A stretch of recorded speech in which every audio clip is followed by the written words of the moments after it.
गुरुर्ब्रह्मा गुरुर्विष्णुः गुरुर्देवो महेश्वरः गुरुरेव परं ब्रह्म तस्मै श्री गुरवे नमः तस्मै श्री गुरवे नमः तस्मै श्री गुरवे नमः. We are on the topic knowledge of the changeless, and here the problem of the disciple is the objectification. And who is the disciple? Who is the disciple? We are the disciple, because this is our problem. Without seeing, touching, hearing, feeling, ideating, conceptualizing, we cannot accept, or we do not accept, or we don't want to accept that in spite of all this, I exist. We want to know ourselves through means of something. I want to know myself that I am something because I am her son, or I am a teacher, or I am a father, or I am a wife, or a husband, or a citizen, or a prime minister, or a king, or because I have got a body, or because I am a thinking person, or because I am a breathing person. But all these are means. And as long as our mind is, or our thinking faculty is hooked into knowing itself through these means, it will always fall short of realization. Such a person can never make that final leap. If the pole vaulter is running with the pole and doesn't want to give up the pole,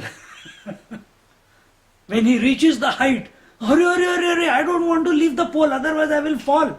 He will fall anyway. If he falls this way, he will hurt himself. Why?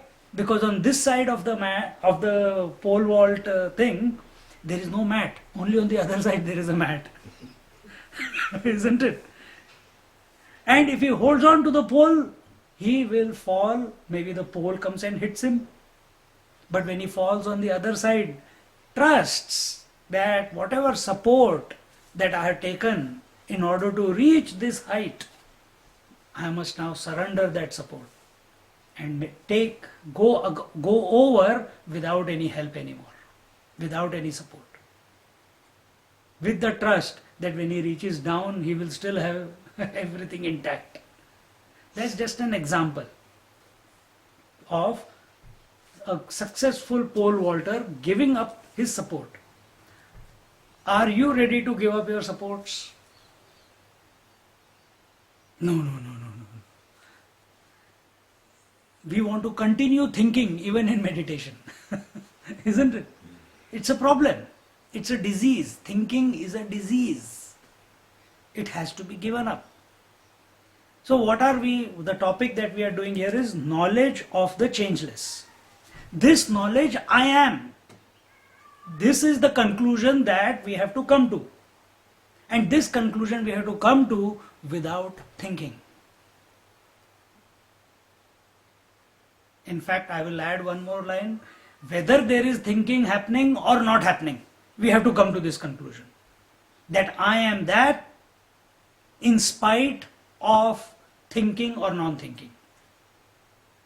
So let's see where the disciple is. With that introduction, what we did last time before I left,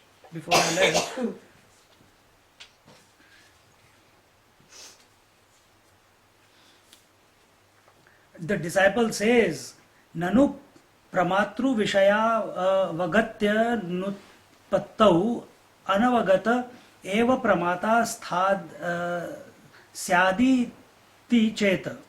But the knower remains unknown if there is no knowledge which has for its object the knower. This is the doubt of the disciple. That the knower remains unknown if there is no knowledge which has for its object the knower. What does this mean to you? What do you understand by that? You have the book. What do you understand by that statement? That but the knower remains unknown if there is no knowledge which has for its object the knower.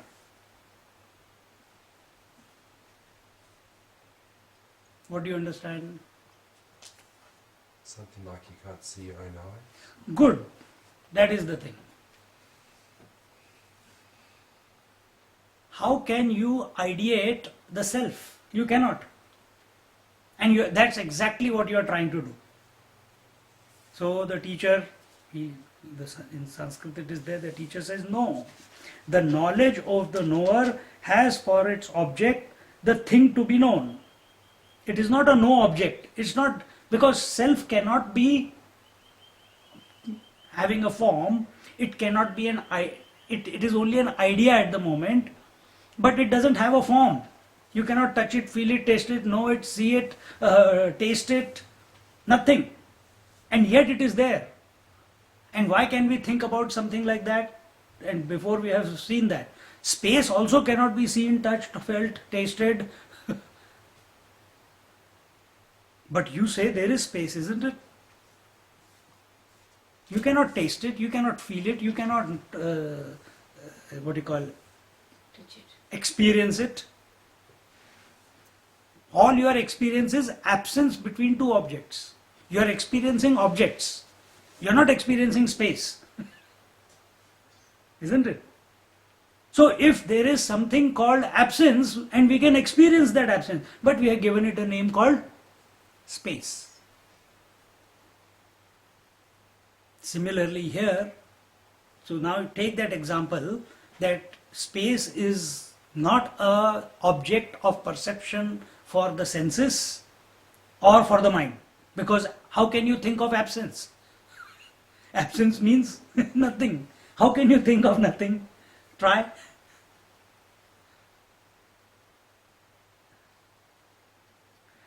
Swamiji will become crazy after these classes. That's when you will rise up to yourself. This is what happens in dyads also. When you reach that point of nothingness, that time we should not ideate anything. We have to just fall back. No, the knowledge of the knower has for its object the thing to be known. If it has for its object the knower, there arises a regress ad infinitum, as before. Means what? If you start thinking of yourself, who am I? And then continue to ask that question and not come to stop. So what was the first thing? You have decided, you have come to this conclusion, I am not the body, I am not the breath, I am not the emotions, I am not the mind, I am not the thoughts that are coming to my mind. Then who am I? I am the one who is thinker of these thoughts. Then who is this thinker? Who am I? Who is this witness? And you start thinking about this witness, but can you think about the witness? Who's the thinker? I am. Who's the witness? I am. Can I think about myself? This is the catch 99. And if you do this, it will become then you will find another person. You know, if you go to a mirror, in a room full of mirrors, when I look on this side, what will happen? What will you see? Same image. No, you will not see the same image. There will be a different experience. Imagine, there is a mirror on this side and a mirror on this side. And you are looking into that mirror. What will you see? Back, your back. No. And for your the So row of so your many self reflections. in the back mirror. You will see an infinite number of views, Yeah, reflections. reflections. This is called ad infinitum. That there is no end to the reflection. When you ask the question to yourself, who am I, when everything has been deleted from your mind, it will reach, if you continue to ask this question, it will take you to ad infinitum. You will say, okay, then the next one, then who am I, then the next. So the reflection will continue. So we have to stop that. And how do you stop that then? Is it by thinking? No. Just by accepting that I am that who is asking this question. This question also doesn't need to be asked. It's just a knowingness. It's just an abidance at that moment. And what is that abidance? That is what the scriptures tell us, that you are that infinite, you are that unchanging, that's the topic. You are that pure existence, you are that pure consciousness, which has no beginning, which has no end. And at that moment, instead of asking, who am I, you come to this state of knowingness without a thought. Hey, I am that which has got no beginning and no end. See where this leads to. It has already been shown that, like the heat and the light of the sun, fire and other things, the knowledge which is changeless, eternal and self-effulgent has an existence in the self entirely independent of everything else. Sun does not depend upon outside light to illuminate itself. Fire does not need an outside light to illuminate itself. It is of the nature of light. No. I brought a matchstick and then put it to. But matchstick also was fire. And before the matchstick came, there was no fire, so you cannot say there was fire. So, what we'll say, the heat and light of the sun is self-existing. It is independent of all supports. It does not require anything. The sun is self-existence because it does not depend on the various planets for its existence. But the planets depend upon the sun for their existence. Whether those planets are there or not there, the sun will continue to exist. Whether the waves are there or not there, the water will continue to exist. Whether the ornaments are there or not there, the gold will continue to exist. It is independent of all supports.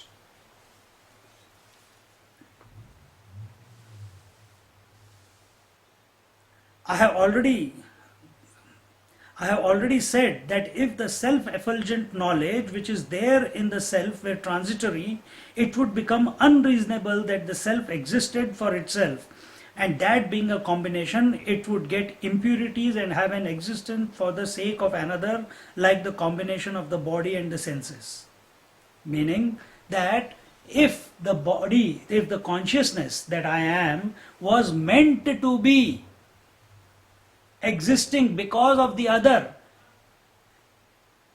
was not self-existing, was not self-effulgent, then it will not be called self. Then it will not be called knowledge. Because the student, what he is trying is, he says pure knowledge is based on evidence. The pure knowledge is based on other knowledges. Because I am thinking, therefore I am. This is not the truth. Who said? One Western philosopher said this. I think, therefore I am. Descartes, is it? But that is not the truth. Whether I think or I don't think, I continue to be. Whether this body exists or doesn't exist, I continue to be.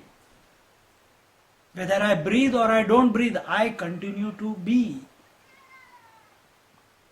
We may not have that experience yet. Or maybe you have not thought about that. But if you attend enough classes, you will find that every day you are independent of the body, every day you are independent of the breath, every day you have an experience which is independent of thinking, but you are not ready to accept that. What can we do then? And what can the scriptures do? All we can say is keep repeating it and hope that one day it clicks for you. That's all we can hope.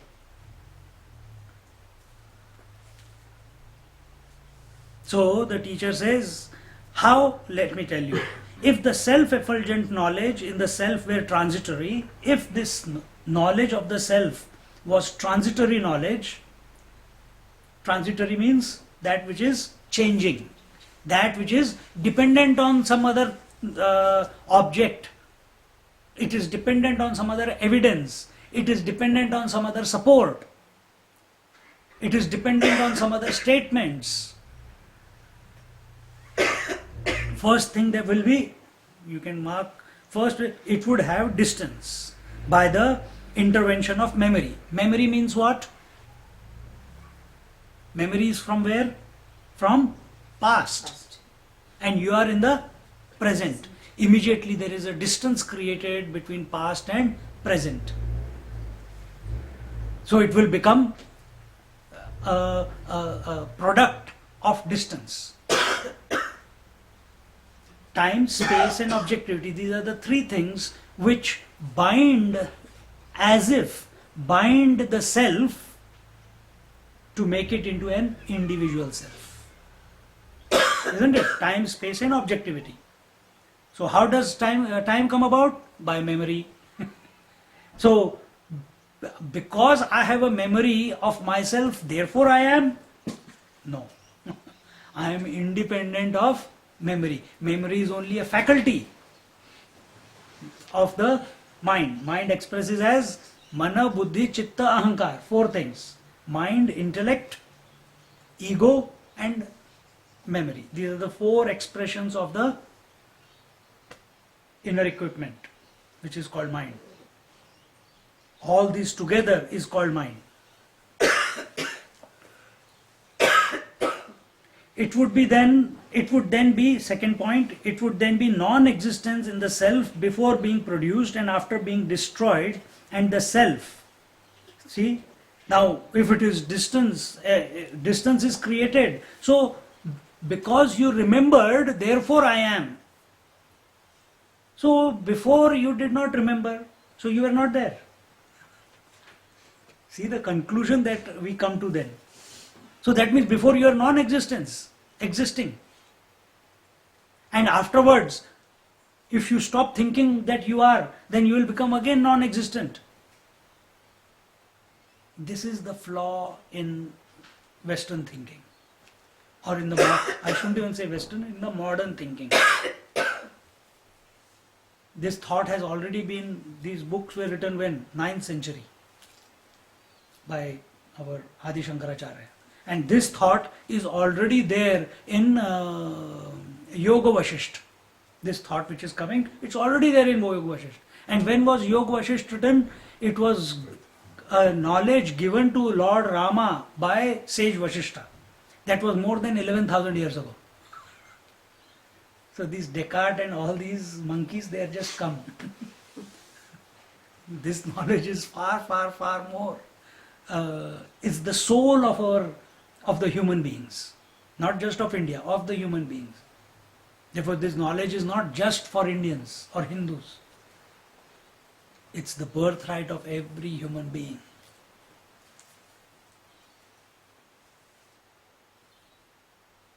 So, third thing, we would have an existence for the sake of another. If it is transitory, this knowledge is transitory, it will be existing for the sake of another. Then without that, it cannot, it cannot exist. Like that of an eye, etc., produced by the combination of certain things. The self would have no independent existence of this knowledge were produced before it was in it. Important. The self would have no independent existence if this knowledge were produced before it was in it. For it is only on account of the absence or presence of the state of being combined, that the self is known to exist for itself and the non-self for another. It is therefore established that the self is of the nature of eternal and self-effulgent knowledge. In other words, this transitory self that we are talking about, which is controlled or has come about due to distance because of past and future, has come about due to dependence on another, like the son is dependent on the mother. If the mother is not there, can I call myself a son? If the wife is not there, can you call yourself husband? Then what do you say? Then you are just a person. You are just a man then. But when the wife was there, where was the man? He had become husband. He had started calling himself husband. So that transitory self, in this example, the husband, is transitory because it is dependent on something else. What is that something else? The wife. Isn't it? Or the father is dependent on the son. If the son is not there, will the father continue to be? No. Then we say, late. You don't write, I am the, who are you? I am the husband of late so and so. You don't write that. You don't write, I am the Mr. so and so divorced, in brackets afterwards. You don't write that. You don't want anyone to know that. Why? Because you are independent of all that. Nanu evam sati asati pramashrayatve katham pramatuhu pramatrutvam. See, important thing is that the self that I am, we are just talking about the self, the knowledge of the self. It is independent of presence as well as absence.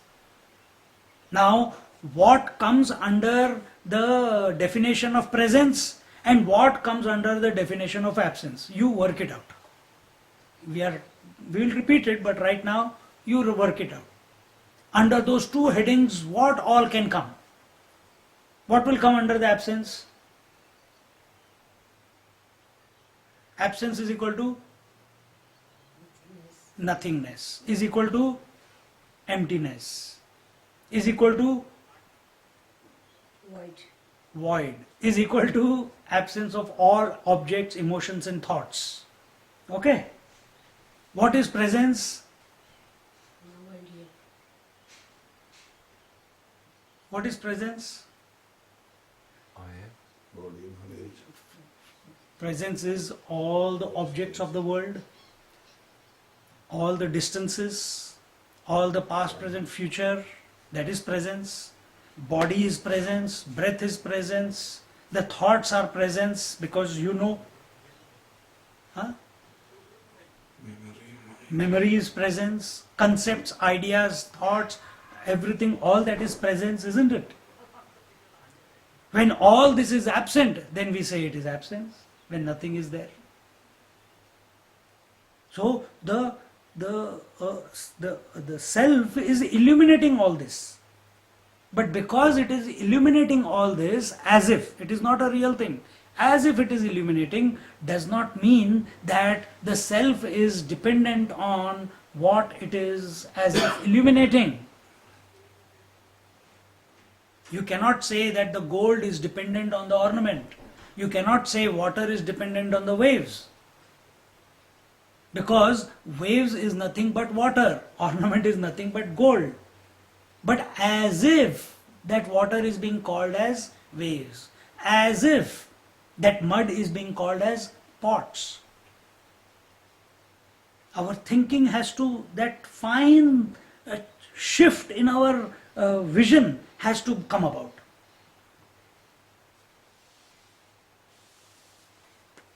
So, this knowledge of the self is independent of presence and absence. Again, absence is what? Deep sleep. Presence is what? Waking and dream. So, what is self? Self is independent of waking, dream and deep sleep. That is what is called as the Turiya Tattva.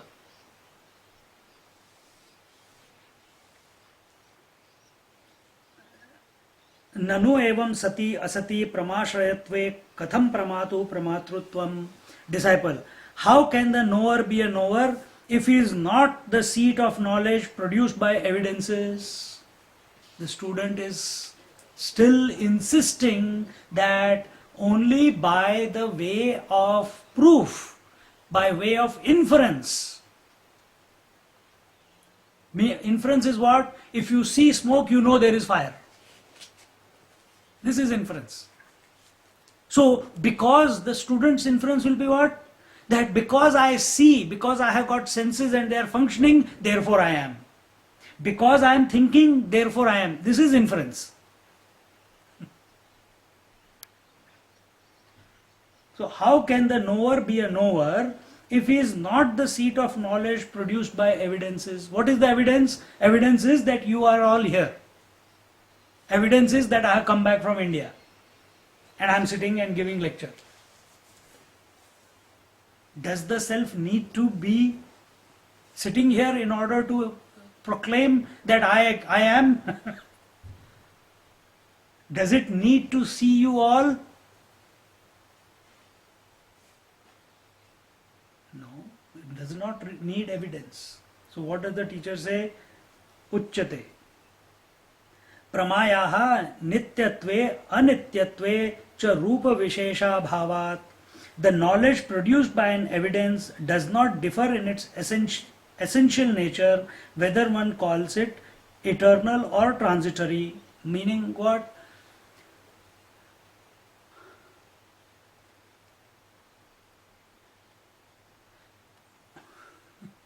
What is the difference between consciousness and pure consciousness?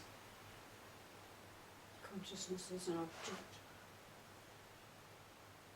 Consciousness as an? Ishvara and No, I am using the word pure consciousness and consciousness. pure consciousness. There's no thought, no object. With, So pure consciousness is independent, self-existing. What is consciousness? Why do we use these two words?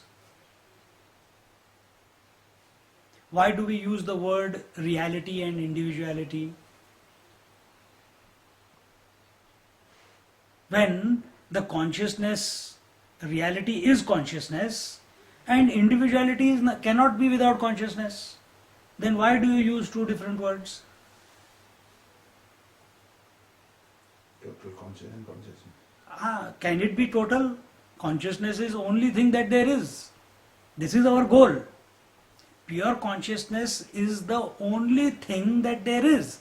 Just because senses, breath, body, mind, intellect have come in between, as if.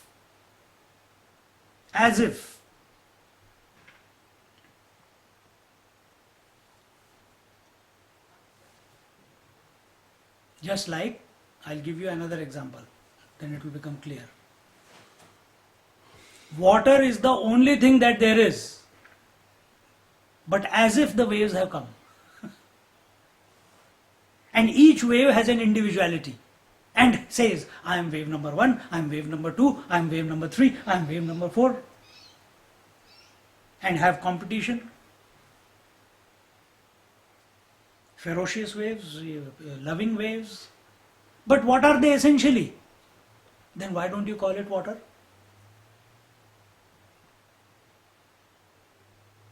This is the point that is coming here now. That essentially our goal is what? Just like when we look at the ocean, are you looking at the ocean or are you looking at water? Or are you looking at waves? Where is your goal? What is your destination when you go to the beach? So when you are studying Vedanta, what is your goal? When you are in search of self-realization, what is your goal? Oh, I want to know myself. Do you know what self is? This is the training being given to the student. That self is the only thing that there is in this creation. That there is. Can't even use the word in creation. Because creation is also as if. It's a superimposition on that self. So the knowledge produced by an evidence does not differ in its essential nature, whether one calls it eternal or transitory. Knowledge, though produced by an evidence, is nothing but knowledge. So when I say that knowledge has taken place, that this is a stand, it's a knowledge. What is the definition of self? It's all existing, all knowing, and always happy. Sat Chit Anand. Chit means all knowing. So it was already knowing that it is a stand. Without its presence, can this knowledge that this is a stand could have come about? No. But human being, an individual, is addicted that when knowledge takes place like this interaction between the mind and the senses and the object, and that knowledge which is produced, then alone knowledge is created. But what we are trying to say is whether this knowledge takes place or does not take place, self continues to be. And now the teacher is saying that even if this, if you say that self exists because knowledge took place, that this is a stand, that knowledge is not different than the self. Why? Because it is the same self which is infinitely existing, which is expressing through you at this moment and having this knowledge. It's not different. So there is no difference between this self, individual self, this individual, this individual, this individual, this individual, and the total. Is there a difference? No. We have created the difference and we have to get out of it. Or if you don't want to get out of it, it's okay. You can use that knowledge, relative knowledge, for your daily functioning. But when you sit on the seat of meditation, separate it.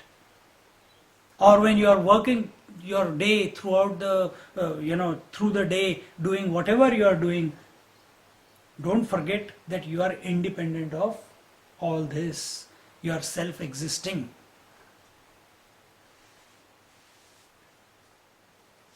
The knowledge preceded by memory, desire, etc., and supposed to be transitory, and that which is eternal and immutable do not differ in their essential nature. Because how does knowledge take place? What is the equation? Just like we have E is equal to mc square. Can there be knowledge produced if this stand says I know camera? That the camera is standing on top of me. Can the stand say that? Cannot. So who can say that? If knowledge has to take place, where can knowledge take place? Only in a conscious person, where consciousness is expressing, isn't it? There alone knowledge can take place. Then again there is degrees of knowledge. In plants there is a certain level of expression, in animals there is certain level of expression, in apes and monkeys there is a certain level of expression, and in human beings it's a very special expression. Because human beings can behave like animals, can behave like stone, can behave like trees or plants, and can also behave as divine, can express the divine, whom we call God-men. Isn't it? So this knowledge, why do we call, I think this topic came last time before I went, why do we call a man, he's lost the plot in life. He's suicidal. He's got no self-respect. He has got no dignity. Or we call another person, oh, what a responsible person, what a righteous person, what a holy person, what a divine person. When I go into his or her presence, I feel at peace. And then similar, you go to some masters, you call them Bhagwan. Bhagwan means God. Why do you call? They are also having one head, two eyes, one nose, two lips, two hands, two legs. They also eat food, they also go to toilet. They also breathe. They also think. Then what is the difference? That you are calling them a Lord and you are calling and calling yourself a low person? Because that person has come to establish in himself, as himself, without the support of anything else. Whereas we want to keep running after masters. Why? We are still thinking that the knowledge is out there.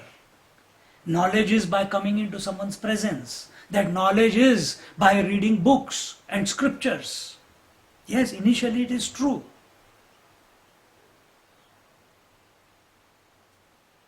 But a point must come in our life where enough is enough. Just as the result of the transitory actions of standing, etc., the meaning of roots preceded by motion, etc., and that of the permanent ones not so preceded do not differ in their essential nature, and there are therefore the identical statements: people stand, mountains stand. So the knower, though of the nature of eternal knowledge, is called a knower without contradictions, inasmuch as eternal knowledge is the same as one produced by an evidence as regards their essential nature. So whether the knowledge, the existence that I am, the knowledge that I am, whether you think that you are, or you through the thinking that knowledge is taking place, or it is without thinking it is taking place. It is self-existence. The knowledge is the same. Because, I am using again the word because, it cannot be because. Because without that consciousness, thinking also will not be possible. Atraha shishya nityavagate swarupasya atmanah avikriyatvat कार्यकारणैः असंहत्य तक्षादीनामेव वास्यादिभिः कर्तृत्वं नोपपद्यते असंहत स्वभावस्य च कार्यकरणोपादेन अनवस्था प्रसज्जयेत् तक्षादीनां तु कार्यकरणैः नित्यमेव सहतत्वमिति वास्याद्युपादाने नानवस्था स्यादिति. Here the disciple starts an objection. It is not reasonable that the self, which is changeless and of the nature of eternal knowledge and not in contact with the body and the senses, should be an agent of an action, like a carpenter in contact with other instruments. A regress ad infinitum arises if the self, unconnected with the body, the senses, etc., were to use them as its instruments. As carpenters and others are always connected with bodies and senses, there is no regress ad infinitum when they use the other instruments. So what is the disciple saying? Disciple is having a doubt that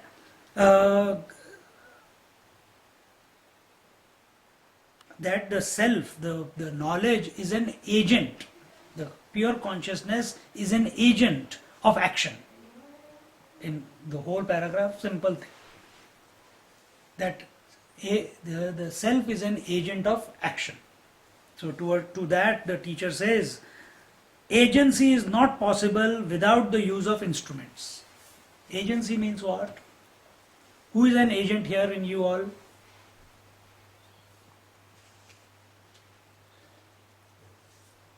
A teacher is an agent.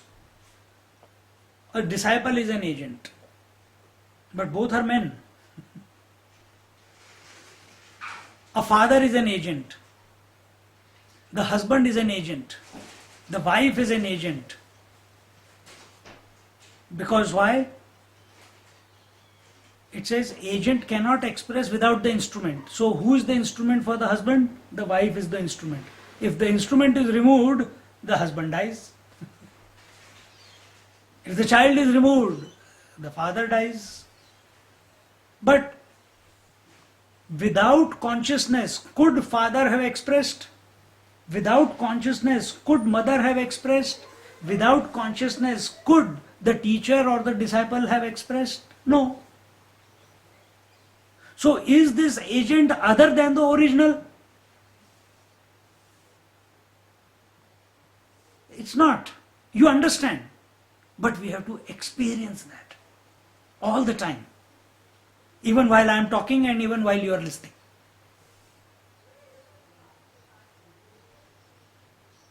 See. Agency is not possible without the use of instruments. Instruments therefore have to be assumed. In reality, there are no instruments. What are the instruments? Seeing, hearing, touching, feeling. What are the instruments? Body, breath, mind, intellect. These are all instruments through which we experience the variety of this creation.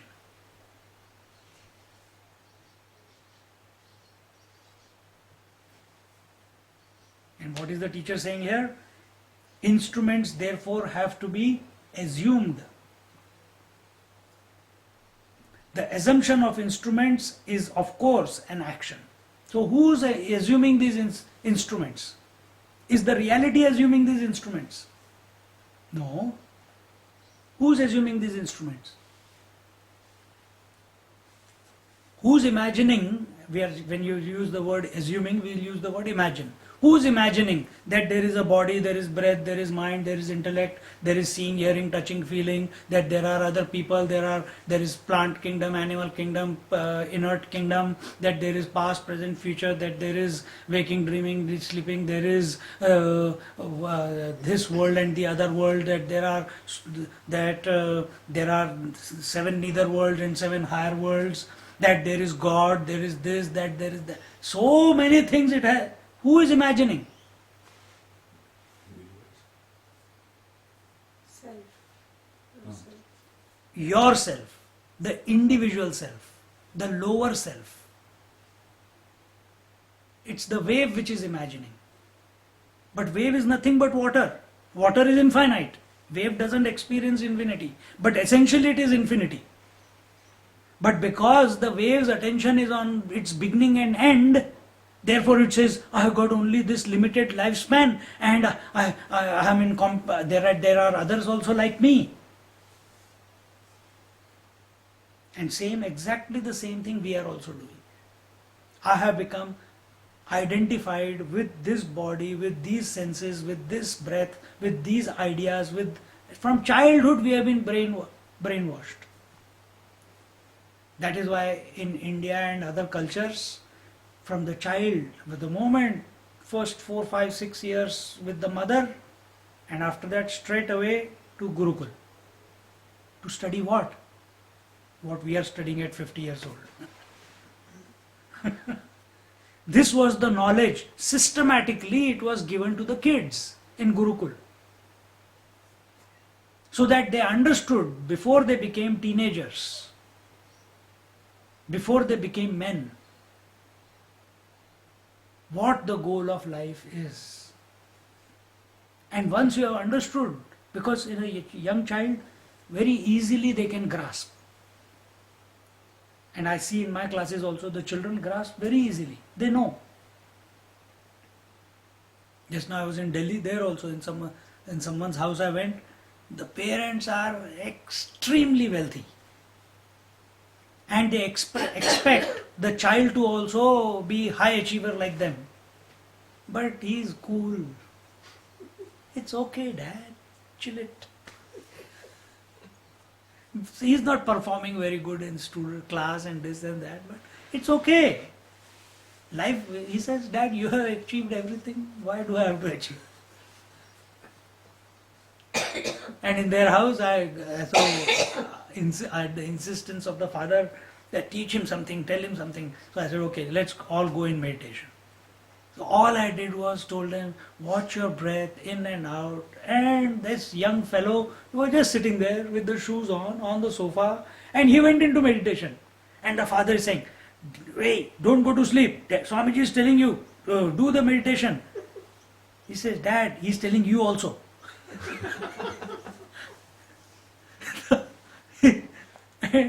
And after some time, the father got up, went out, came. The mother got out of meditation when I said Om Shanti, Shanti, Shanti.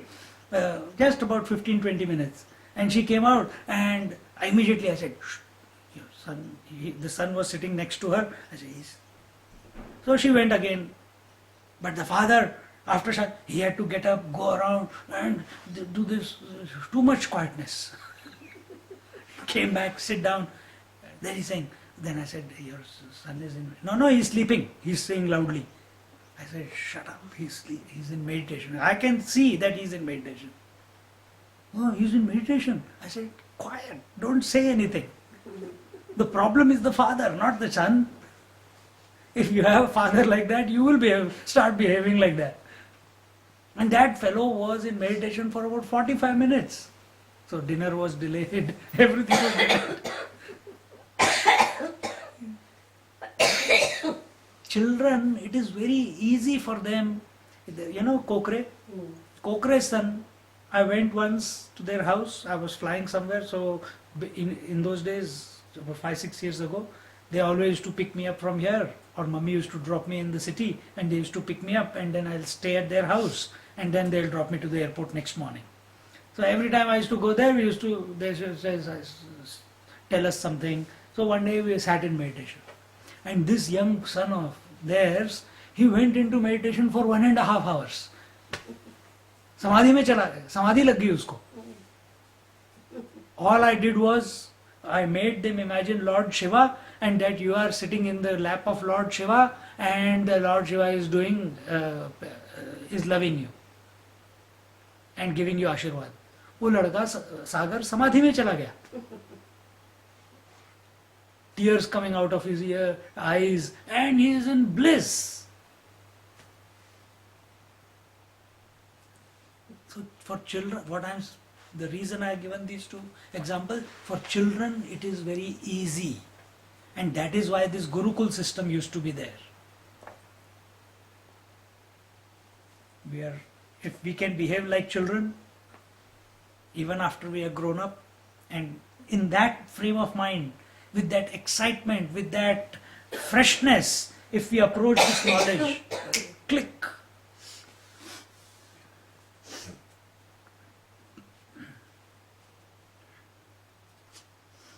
In assuming these instruments, still others have to be assumed. The first thing that we assume is that I am this body. And because I imagine that I am this body only. Therefore, I imagine that there are other bodies. And then there has to be interaction. So this agent called I, but you also call yourself what? I. He also calls himself I. You also call yourself I. She also calls herself I. And I also call myself I. Everyone calls themselves I. Even that dog, in his own way, will be calling himself I, if he could think. But that sense of I will be there. That's why he protects himself, isn't it? So, how come we are all calling ourselves I, but I is the same? How do you write I? Then why do we experience ourselves to be different? Because we add to it. As long as I plus I am, so I am, till there it is okay. But then we say, I am Swami, I am Lalita, I am Stanton, I am Teresa. That third letter, when it comes, immediately it freezes us into this body. If you can remain at I or I am, fantastic.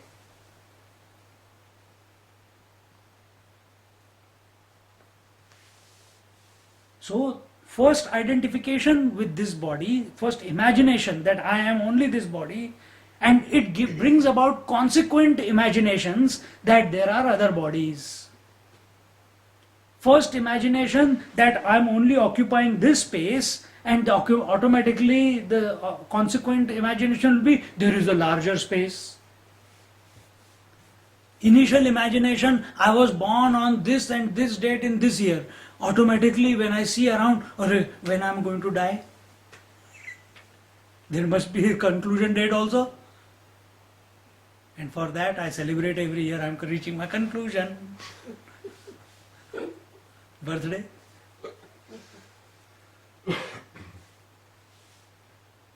So the point that we are making here is, we have imagined this agency, this limited knowledge called this limited I has imagined this body, breath, mind, intellect, and through this body, breath, mind, intellect, it functions, expresses itself as if. But why is it expressing? Only to interact. So it creates other objects also. Similar objects, other objects. There is no end to the objects. When enough people are imagining something, it will become a reality. If today or when enough people were imagining that the earth is round, first they used to believe earth is flat. But then they started believing earth is flat. Then Columbus or someone went and he proved. But all the people before them, if they told that earth is round, they were crucified. Isn't it? But when enough people started thinking,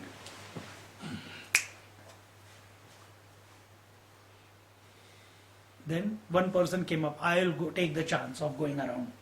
And he went around. And from one day to the next, imagine that time, except India, leave India apart. India was not a part of that foolish adventure. In the 17th century or 15th century, when he went around, 15th century, the European and the Europe, you're believing world is flat, that you fall off. From one day to the next, they believe, hey, you can go around. What a shift in their consciousness, isn't it? What a change. When you start believing that I am not only this body, but I am the only one that there is.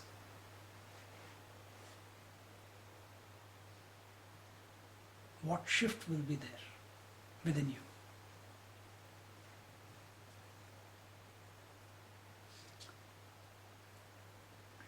Nor can it be said that it is an act. And when we imagine other things, naturally to interact, when I am thinking, you are auntie, she is mom. Now an action is created. Action is what? Movement. Movement is always between two objects, isn't it? So if I am this body and this body, or even if I have a thought, who am I? That is just, I am who I am. But if I have to think about someone, it is a movement within consciousness. So that is an action taking place. Just like breath is an action, it's moving out and moving in. Body has to act, the hand is moving from one place to the other. It's a movement. But this movement cannot happen without the agent expressing through the instrument. Agent meaning the consciousness, the limited consciousness. We are calling that as an agent. So all the differences, all the parameters are only for this agent. Now, nor can it be said that it is an action that makes the self act. We cannot say that the action makes the self act. The movement of the hand is not making the self move the hand. We cannot say that. It is also not possible that something previously existing makes the self act, as nothing can have an independent existence and be a non-object. Now, it is not possible that something makes the self act, as nothing can have an independent existence and be a non-object. For things other than the self must be non-conscious, and therefore are not seen to be self-existent.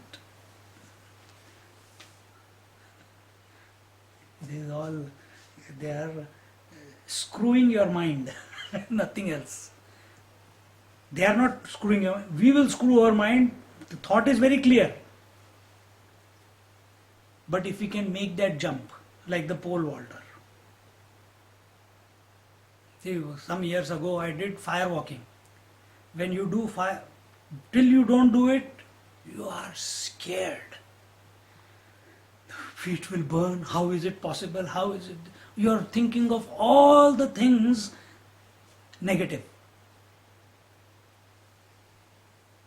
But first time you trust the teacher, you prepare and you do it. And when you do it, something shifts. For me, something shifted. And what was that? That there is no challenge in this creation that I cannot overcome. There is no challenge in this creation. That if I put my mind to it, and if I trust within myself that I can do it, I will be able to do it. Imagine what a change is there. That you are ready to take on the world in any area, isn't it? So here, the teacher is saying that nothing in this world can make the self act. Why? The self is essentially self-existing. It is self-propelled. It is self-illuminating. Nothing in this creation can make the sun shine. Why? It is self-effulgent. Its nature is light. But if you ask the sun, thank you for giving me light, Om Bhur Swaha Tat Saviturvarenyam Bhargo Devasya Dhimai Dhiyo Yo Na Prachodayat. Thank you for removing the darkness. What will the sun say? What is darkness, my dear child? What is light, my dear child? Sun has got no experience of what is darkness and what is light. Amazing, isn't it? If you ask the self, thank you for removing the ignorance, the self will say, what is ignorance? Because the self is all-knowing. So for who is the ignorance? The agent, the individual. For God there is no ignorance. Well, that is to be debated. That I'll explain in the next verse. Everything including sound etc. comes to exist when they are proved by mental functions resulting in the reflection of the self in them. Meaning, when this infinite self that I am, when that expresses through the eyes, it is called seeing. When it expresses through ears, it is called hearing. When it is expressing through the tongue, it is called tasting. When it is expressing through the throat, it is called speaking. When it is expressing through the skin, it is called feeling. When it expresses through the legs, it is called walking.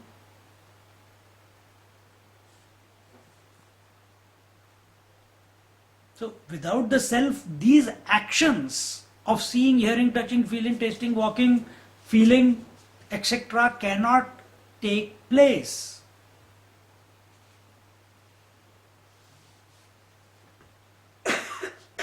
So who is this? And when this pure consciousness as if expresses through these instruments, it is called the agent. It is called the reflected self. That reflected self you call as, every one of you calls as I. The nature of that I is exactly the same as the infinite pure self, the reality. The nature of the wave is exactly like that of infinite waters. But has it recognized that? If it has recognized that, then it will not have fear of its death. If you recognize that this I, that I am, every moment I am continuously saying I so many times. But every time I use the word I, it is with respect to the senses, the mind, intellect, the breath and the body. But if I can, if my understanding of I is that independent I,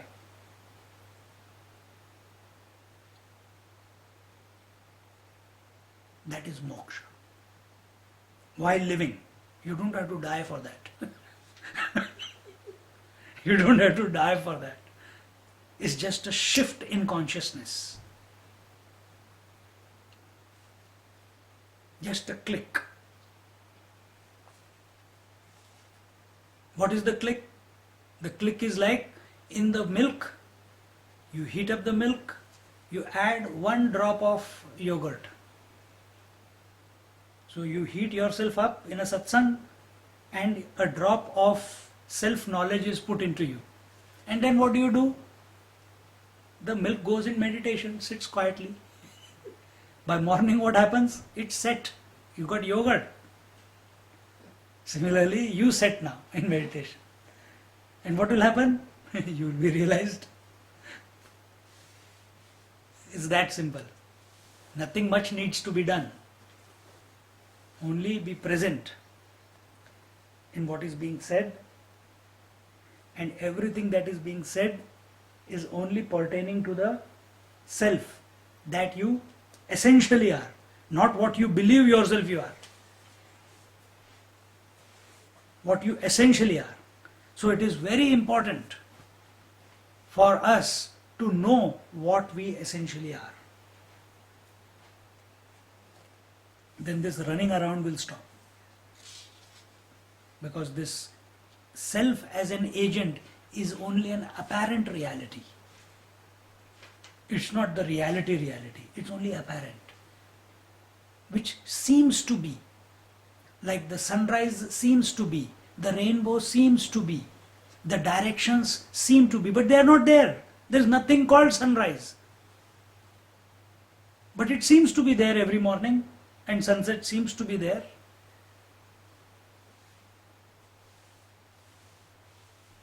Because it seems to be, is it a reality? No, it is not a reality. Sun never rises, never sets. It stays where it is. We fools are going around. We say we are standing straight. Are you standing straight? If you go outside in the space, we are in the southern hemisphere. We will be hanging upside down. If you look from there, you will be seeing we are hanging upside down. But we think we are standing straight. Apparent reality. When you say go to sleep, think of these type of thoughts. You will have a wonderful sleep.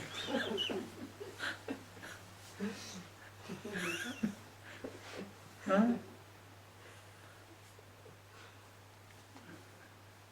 What's the time? 10 minutes more. So, is God a reality? No, the next point. Then what is God? Everywhere. No, what is God then? Concept. It is the total apparent reality. Just like this is an apparent reality, the ego is a seeming reality at the individual level. God is the seeming reality at the total level. But the reality is still independent of God or no God. Individual self or no self. Because God cannot express as God without Maya. When that pure consciousness, when it as if gets identified, with ignorance, which we call Maya, it is called, that reality is called Ishvara. But it is because of another. Yes, Ishvara is in control of the Maya. He is the boss of the Maya. Maya cannot function without his consent. But Maya has got one more, game up its sleeve. You were there in this trip or somewhere? Just now in Vrindavan we were there. And there suddenly these two kids, they come, they said, Swamiji, why is this Kali Mata standing and Shivji is under her feet? If you, in Kali temples, you will see she is long tongue out and she's got these 6, 7 hands, 8 hands, and she's standing on top of Shiva. And Shiva is... Why? How come Shiva? I thought Shiva is the god. How come she is standing on top of God, of the god? There is a secret in that. That God cannot express. God means pure consciousness. Pure consciousness cannot express itself without Maya. That is the secret. So, God cannot be called God if he is not married to Maya. But the reality, the truth, the spirit, the Paramatma, he is independent of everything. But all the definitions of Paramatma are applicable to Ishvara also. Why? Because Ishvara knows that he is Paramatma. Therefore, he is the boss of his wife. Knowing fully well, without her I cannot express. But if I don't express, I don't become less. Let the game begin. Do we have that understanding? We are only one thing we are afraid of. I don't want to die. Another 10 years, another 20 years will I be? I don't want to die. I don't want to die. So we are preparing for that, not to die. And every Swami is preparing for one thing. Let death come now. And let's get it over with it. Not the physical death. It's the death of the idea that there is something called death. There is nothing called death. Because you are surrounded by it everywhere, or every moment. But this obsession that I don't want to die.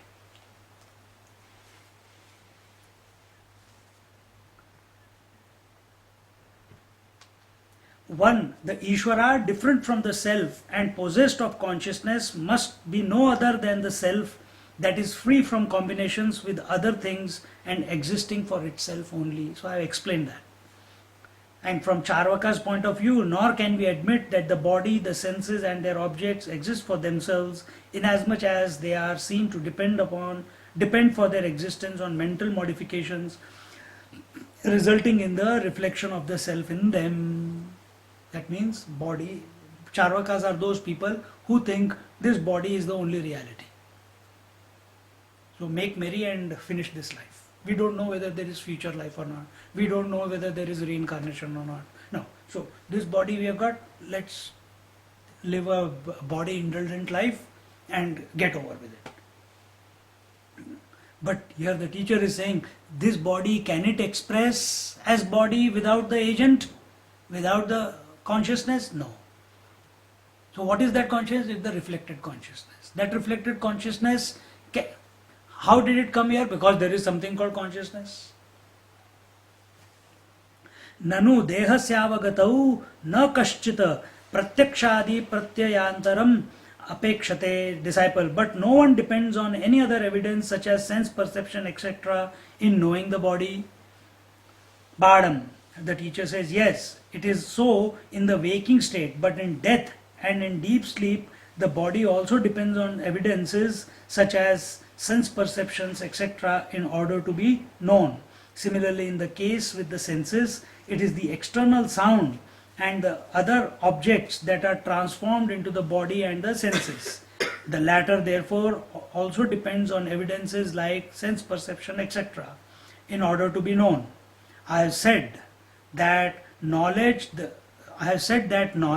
result produced by evidences, is the same as the self-evident, self-effulgent and changeless self. This is the conclusion of the dialogue between the teacher and the disciple. Conclusion is from the teacher's side, that whatever knowledge is taking place through seeing, touching, feeling, tasting, thinking, ideating, through emotions, all that knowledge which is taking place is nothing but than the self alone.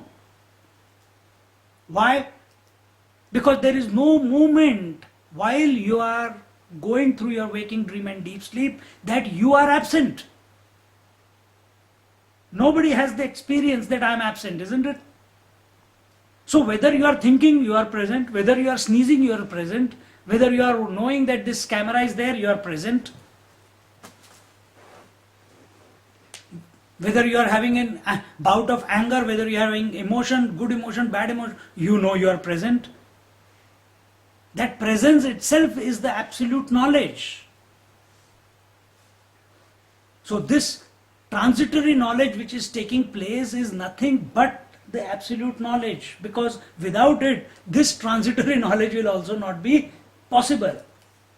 Having said this, the student says, the disciple says, it is contradictory to the state that knowledge is the result of evidences, and at the same time it is the self-evident self which is changeless and eternal.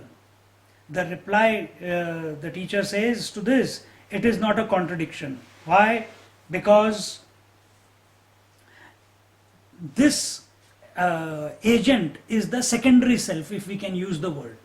So one is the absolute self and the agent is the secondary self. Though changeless and eternal, it is noticed in the presence of mental modifications called sense perceptions, as they are instrumental in making it manifest. So if you were not a thinking person, because this is our experience, some person we call him lunatic, another person dull, dullard,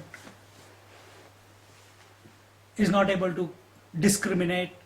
Can such a person come to know the truth? Very difficult, isn't it? A non-thinking person, it is very difficult to come to know the truth. Even though truth is self-existing, but for this person, it is not possible. So the teacher is saying that it is the result in secondary sense. Though changeless and eternal, it is noticed in the presence of mental modifications called sense perceptions, as they are instrumental in making it manifest. Meaning, what are you manifesting right now? You are manifesting this whole creation. Or you come to know, I am independent of everything. This statement that I want to realize. What do you want to realize? The self. What is the self? Which is independent, which is self-existing, which is self-effulgent, which is without beginning, without end, which is the most ancient, Nitya Shuddha Buddha Mukta, ever free. But that you already are. So what made you withdraw from the world of attachments and eventually come to this point to accept yourself? It is the same self.